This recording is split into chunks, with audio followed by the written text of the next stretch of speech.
because that's the best barbecue I've ever had in my life. I don't know if you've ever been to All Black Cookout. Hello, this is Liberty Belle Reacts, and today Leroy and I are going to be reacting to a white guy going to his first black cookout.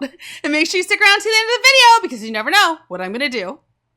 All right, Leroy, let's check this out. All right, I'm going to start this one off by saying I got a lot of black friends, okay? Most of them I got through playing football. They were my teammates. We've been to war together on the football field, love them to death. Now, with that being said, ever since I have had said friends, they have told me that I have a bad habit of putting them in white people positions. I do not fully understand what they mean, but they gave me the reference of like passing a cop on a 2-lane road because he's going underneath the speed limit. Apparently they ain't supposed to do that. It makes them nervous. Anyway, about a week ago, get a call from a buddy of mine. That would definitely make me nervous. About a week ago, get a call from a buddy of mine. Play football together. Says, hey buddy, I want you to come to a cookout. Hell, you ain't got to hit me in the face with a wet mop. I like cookouts. So I show up to the cookout. All right. As I step out of my pick-em-up truck, I realize that the only 3 white things at this cookout is the salt shaker, the napkins, and me. All right. As I'm walking up, I am being greeted by his grandma and grandpa, and his great-grandma and grandpa, and his 47 cousins. All right, which there's no way for me to remember all these people's names. Anyway, there's a long table where the food everybody's eating at, okay? They bring me over and set me down at the head of the table. I'm already really uncomfortable at this point because I don't know what's about to happen. Well, they say the blessing and I get up to go fix my food. Well, I was not aware that at a black cookout, you do not fix your own plate. They fix your plate for you. Now, they bring me a whopping Dixie plate that some bitch is rounded off like this with barbecue, okay? And I'm gonna eat it.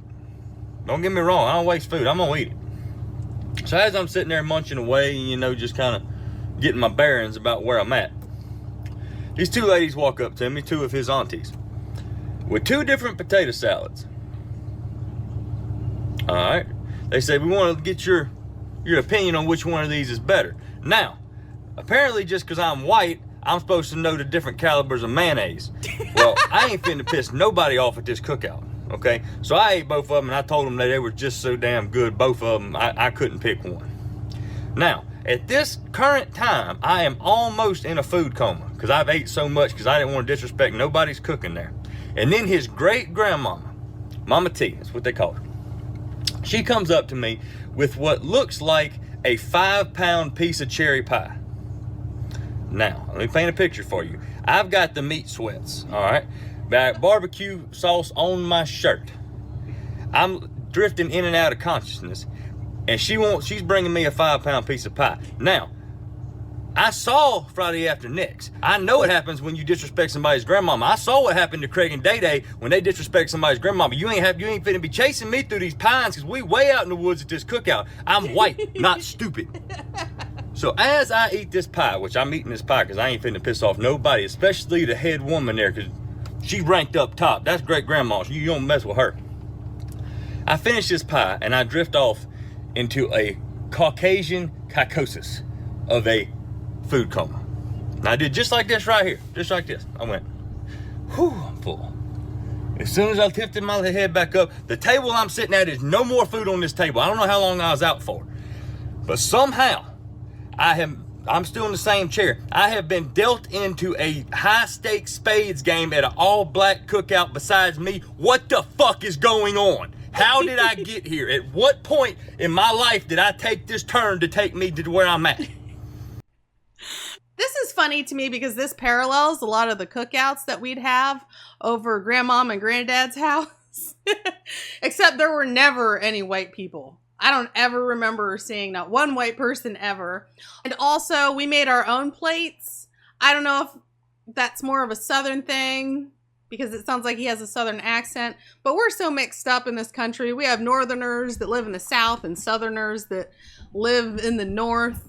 I know there were certain games the adults were playing. I'm not sure if it was spades or not. Just right here, just like this. I went, whew, I'm full. As soon as I lifted my head back up, the table I'm sitting at is no more food on this table. I don't know how long I was out for, but somehow I'm still in the same chair. I have been dealt into a high-stakes spades game at an all-black cookout besides me. What the fuck is going on? How did I get here? At what point in my life did I take this turn to take me to where I'm at? And now the cards is in front of me, and I got no idea how to play spades, okay? None. I got no idea.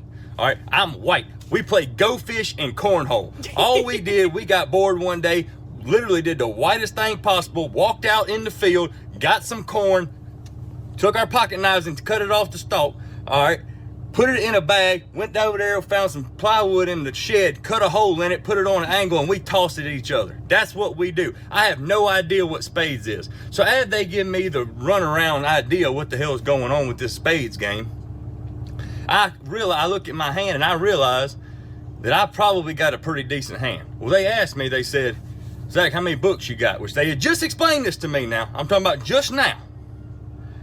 I said, it looks like I got 8 books. Apparently that is the wrong damn answer for your first hand of spades ever, because as soon as I said I got 8 books, 3 Glock 9s hit the top of the table. I've got every damn spade that you could possibly have and 3 other aces. Well, as I survived that round, I go to get up, and one of his cousins come over and taps me on the shoulder and said, hey, buddy, you want to go throw bones? I don't know what they're talking about. I ain't got a shitting clue what they're talking about. But I ain't going to piss nobody off. You got to understand, at this point, I am in survival mode. I am not pissing not one person off at this cookout. I do whatever they tell me to do. If they want me to stand on my head and blow bubbles out of my ass, I will do it. Don't hurt me. Okay? Now, I did not know bones meant dice. I was leaning more toward dominoes, which I kind of knew how to play from the Elks Lodge. But apparently, bones means dice. I lost $36 so fast my fucking head was spinning. Okay? And apparently when they yell gator, that just code word for the white man loses, because they just took my money and I just put some more down until I ran out of money. Which is fine. Made it through that one too. Now, as I'm slowly trying to make my way back to my truck, I went over to thank Mama T. You know, I thank my buddy, I thanked everybody on the way to my truck, and I've got my truck in my sights. I am zeroed in on my truck, trying to leave this place. Now, I get to my truck. I put my hand on my truck to go open it, and there's a sense of relief that comes over me. Like I didn't piss nobody off, nothing went wrong. I went, whew, I made it. Now, as I open my door, I feel a tap on my shoulder. I turn around. The whole damn cookout is behind me. Everybody there is right around my truck, with Mama T right there in the front and my buddy. And he looked at me, he said, hey buddy, next week's Mama T's birthday, you coming back? And I looked at him, bamboozled on what to say. And the only thing I could come up with was, you damn right I'm coming back, because that's the best damn barbecue I've ever had in my life. I don't know if you've ever been to All Black Cookout, but I'm going to tell you something. If you get the invitation, you better take that shit, because that is the best food you ever going to get, and the nicest damn people. I was scared shitless. I ain't going to lie. I'm a big guy. I was acting like a little bitch. I didn't know what was happening.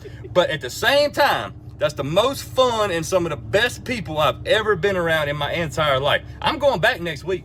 Bet. I told him, I said, y'all like some ice, because I ain't trying to cook with y'all. Y'all want some ice? Or like some, you want me to go get my little cousin Kyle that wears monster hats and shit? And bring him? You know, so he'll feel at home. He got wife beaters and stuff.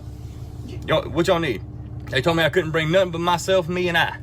Which I will be there. I'm white, not stupid. I ain't pissing nobody off. Shit. That story has me all nostalgic. I miss the good old days when I was a little kid and we'd go over to Grandmom and Granddad's house and the whole family would be over there. And yes, it would be like 57 cousins. And second cousins, third cousins, fourth cousins, fifth cousins, 128th cousins. All of the cousins, aunts, great uncles. My dad's side of the family is just absolutely massive. Analyzing this from the perspective of a comedian, the reason why this is so funny at the end is because he subverts expectations. It sounds like he's having an unpleasant experience the whole time and he's scared. So at the end, when he's asked if he's coming back, you're led to believe that he's not going to come back. but then he says he had a great time and he wants to come back. And that's what makes you laugh. If there are any more comedy bits you'd like me to react to, please leave them in the comments section below. This has been Liberty Belle Reacts, and thanks for watching. Logan boy, you want to hang out? Come on up, Logan. Hi, Logan. Oh, Logan, hi. Good Logan. Good Logan. Uh-oh, Leroy, you being jealous? Oh, Leroy, don't steal things off the table. You know, I spent all morning polishing my grill for the cookout, only to realize they meant the barbecue kind.